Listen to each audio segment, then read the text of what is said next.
the game, cause see the boxing voice.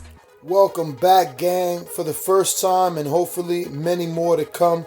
Don't forget to subscribe to the YouTube channel and click on the notifications right here, this little bell, so you can get those emails every time we go. Dillian Whyte. You don't have to. Yeah. Are you actively speaking to Dillian Whyte, telling him, hey, pump your brakes, don't make a decision, let's see what Wilder does? Because the rumor is he's been offered a deal by ESPN. He has been offered a deal. I mean, but it doesn't make sense to take that if Wilder isn't going over there. Because he won't get a shot at a title if he goes to ESPN. So have you advised him to wait? Yes, I have. But look, all I can tell you is my conversation with Dillian Whyte is he's boxing July the 13th in London, right? Versus? Don't know yet. But any opinion? Yeah, I mean, look, we'll see what happens with Povetkin against Usyk. There's Luis Ortiz. There's Manuel Char. I don't know is the answer. Wait, so Povetkin and Usyk is official? No. You said we'll see what happens. As in whether he fights Usyk, whether Povetkin fights Usyk. Yeah. Okay. So he's been offered the fight. Yeah, it's close. We weren't going to do it. Now we might do it.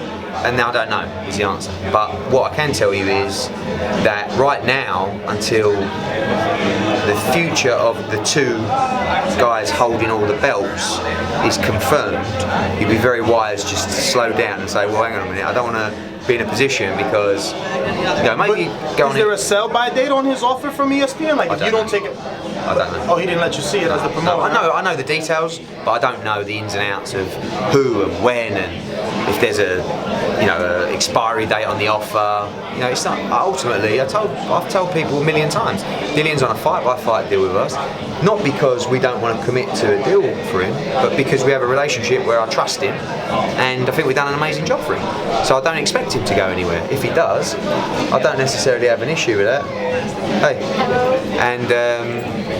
But I want him to fight for a world title, and he can't do that on ESPN if Wilder and Joshua are with Dazn. But with all these people actively trying to poach him, don't you think you need to offer him that deal similar to what you're saying Showtime is trying to do? We have an agreement for him to box on July 13th. So I sat down with him and I said, pay-per-view Sky? Yep. So I sat down and said, mate, I see this ESPN stuff. Yeah, no, they've made me a big offer and, I'm interested. It doesn't affect you and Sky. So for me, the offer is more for his US rights. Right? Perfect. So that was my question. Because ESPN and Frank Warren have a deal. So all their fights get aired on ESPN. Frank Warren fights get aired on ESPN. So I'm just wondering, are the UK rights for Dillian in this deal going to mean his fights get aired on BT? I don't think so. I mean, I'm only telling you what he told me, and I trust Dillian's word, which is we're 100% with Sky and Matchroom. Okay. So he can sell his US rights to ESPN like he did for the last fight. He sold them to Showtime. Right? But all I can tell you again is he looked me in the eye and he said July 13, that's my date. I'm fighting then in London on Sky. So is he feeling a little, second tier? It's like, but you would do. None of the opponents that he wanted, you haven't been able to get him a title shot. No, because we made the offers to Wilder. The only time he's really had the opportunity to fight for a world title was AJ. Because the other ones with Wilder, we were just making offers. They didn't want to do it, or they didn't want to work with us, or whatever. So the only real opportunity he had to fight for a world title was to fight AJ. He didn't want to do that. He thought he was worth more money. So therefore, you have to plan out another strategy. We've spoken to his brother on the show. He says, obviously Eddie Hearn, they're in the AJ business. They feel like second tier. Well, they are, unfortunately, compared to anti-Joshua, most people are second tier. But how do you keep him happy? Well, by continuously making him a lot of money like we're doing. He has gone from a small hall fighter, and by the way, the majority of this is down to him, because everything that I've given him in terms of opportunities, he's passed the hurdle. He's the one getting in the ring having the fights. But what I'm saying to you is, he's gone from small hall fighter with us to being #1 ranked heavyweight in the world and making millions and millions on pay-per-view. We've done an amazing job for Dillian Whyte, right? 3 realistic options for his pay-per-view. Luis Ortiz, Alexander Povetkin, Usyk. I mean, I don't think that'll happen, but I'm just saying. You think Usyk would take that as his first fight? No, he's going to fight in May. So you'll have It's in July, okay. Yeah, it's 8 weeks, 9 weeks into his fight. It's unlikely, but I'm just telling you, So yeah, we'll see. So Filip Hrgović, Talk to us. Great signing. Yes, excellent Fast fighter. track, super. I love him. I love him. He is fighting on the Usyk card, May 18th in Chicago. And great, because they're willing to move at a decent rate. We're talking about opponents now. And the whole card for that will be announced next week, May 18th. In Chicago. Now, you obviously do some business with Dimitri Salita. He just signed 2 heavyweights. Are those going to be? Yeah, Franklin and Booker. Is that right? I think it's Jerome Franklin and Otto. Jermaine Franklin. Oh, Otto Warlin. Yeah. No, I mean Franklin's fighting Booker. So we'll see, how they get on. See you in a bit, yeah, at the hotel. All right, mate. Okay. See how they get on. All right. So, what's next for Matchroom in the UK? Because I spoke to Adam Smith. They're not too happy with this AJ taking over the US, which means unfortunately, no fights they're going to have to put the money up, aren't they? Well, they've got pay-per-view with June 1st, which is going to do 1 million buys. So, but the main thing is. What time of day would that be on? 2:30, 3 o'clock in the morning. But he doesn't fight till what? Josh, 3 o'clock in the morning. Oh, 3 o'clock in the morning. Yeah. So we'll start the show at 10 p.m, 11 p.m, and then we'll run through till like 2:30, 3 o'clock in the morning. Brits love it though. They stay up there making a night of it. We're crazy people.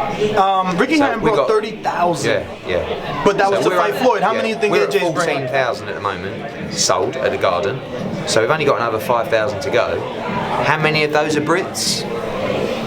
6,000 or 7,000 so far. You think that's it? At the moment, but that's UK Brits, if you know what I mean. So how many New Yorkers who are Brits are also coming? Probably quite a lot. So how accurate you think that number is? This flow 10,000, I think. No, I mean the number that we give Ricky Hatton all these years. Oh, he brought 30,000 Brits. Did he really bring 30? Because I was expecting if he brought 30, well, the Josh was bringing 50. He did fight Floyd Mayweather. I mean, yeah. It's a little bit. No, but I'm sure there were 20,000 Brits or something there. But Ricky had a very different following to Joshua. Ricky was in the pubs, right? Joshua is like a role model. He attracts the grandmas, the kids, the young girls, the old men. Whereas Ricky you see Ricky in the pub. Do you know what I mean? That was the ultimate lads' weekend with Ricky Hatton. So I think we'll have 10 to 12,000 Brits actually flying out for the fight. Something like that. It's a huge amount. Have you picked officials yet? Not yet, no. No. Any concern from Big Baby on the officials? Did he specifically ask for It's in his backyard. So it's up to the commission, and we'll just hopefully request with the just one British judge, one US judge, a neutral judge. Belize? One Belize judge. Yeah. But listen, I mean, he's coming to Jarrell's backyard. I mean, so Jarrell's got all the advantages he needs. Jarrell's trainer obviously has Jarrell Miller, Chris Colbert, very decorated amateur, hot prospect, Rashad Mati, who's with DAZN, Nikita Abali, Nikoshi Solomon. Why has DAZN not showed any interest, or at least Matchroom, in Julian Sosa, his own son? Everyone in his gym, FYI, is like the other kid is Richardson Hitchens. He's with TMT. I mean, there's no one in that gym that doesn't have a big deal except Sosa. I don't know. I mean, we're signing so many fighters. We can't. Hasn't he fought twice on DAZN though? And no TV time either. No, he's definitely fought twice, and you guys have not recorded it. No, he's boxed once on HBO on our Barclays show. Matchroom card. That was it on HBO. And one the other time. He's not signed to Matchroom. I can't put everybody on all the time. So we have so many fighters coming to us, and we'll definitely do something with Julian, but no long-term contracts at the moment. If you enjoyed the video, feel free to hit the like, subscribe, and share. As always, if you want to support us to the next level, head over to the patreon.com/ThaBoxingvoice. We have tons of exclusive from Border Wars, Entitled, betting shows, the list goes on and on and on. But in addition to that, if you guys have questions for fighters, trainers, and promoters, this is where you can submit them. We will run out, get these questions answered, and put it back on the show just for you guys. Appreciate it. Peace.